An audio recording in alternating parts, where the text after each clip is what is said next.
या गाण्याची एक छोटीशी कहाणी आहे. दिवस होता 12 जुलै 1961. पुण्यात एक भयंकर घटना घडली होती. पानशे धरणाला मोठी भेग पडली होती. भारतीय सैनिकांनी रात्रभर मेहनत करून हजारो वाळूच्या पोत्यांची भिंत उभी केली खरी, जेणेकरून पाणी थांबवता येईल. पण नियतीपुढे सगळं हतबल. सकाळ होताच पानशे धरण फुटले. त्यानंतर काही वेळातच खडकवासला धरण सुद्धा तुटले आणि संपूर्ण पुणे पाण्याखाली गेलं. गल्ली, रस्ते, घर सगळीकडे भीषण परिस्थिती.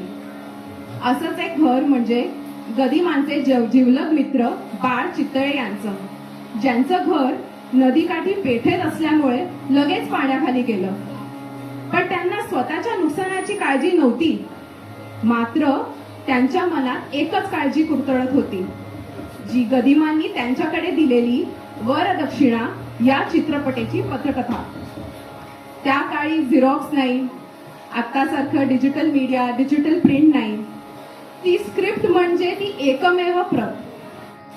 काही तासांनी जेव्हा पाणी ओसरू लागले, बाळ चितळेंनी घरी धाव घेतला. दार उघडताना त्यांचे हृदय धडधडत होते. घरात चिखल, फर्निचर इकडच्या तिकडे झालेलं, भिंतीवर पाण्याच्या रेघा. घाबरलेल्या मनाने ते आतल्या खोलीत गेले आणि त्यांना मोठा चमत्कार दिसला. पाहता तर काय, वरदक्षिणेचे ते स्क्रिप्ट टेबलावर तसेच एकही थेंब नाही, कोरडे, अक्षरशः कसुभरी भिजलेले नाही. जणू त्या पाण्याच्या लाटांनाही त्या शब्दांचा स्पर्श करायची हिंमत झाली नाही. आणि त्या दिवसांच्या आठवणींमधून जन्म झाला त्या अमर गीताचा.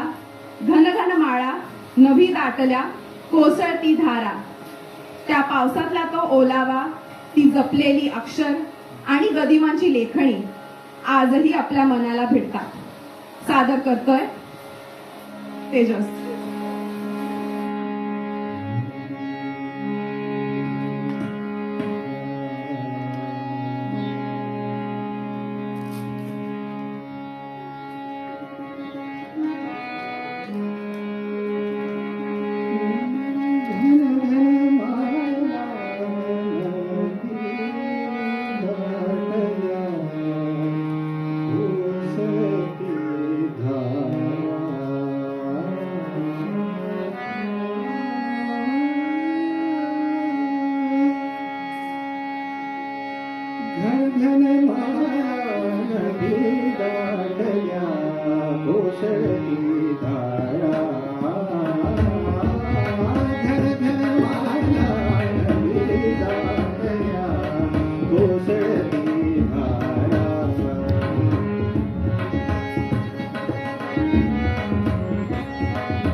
कोसळती धारा,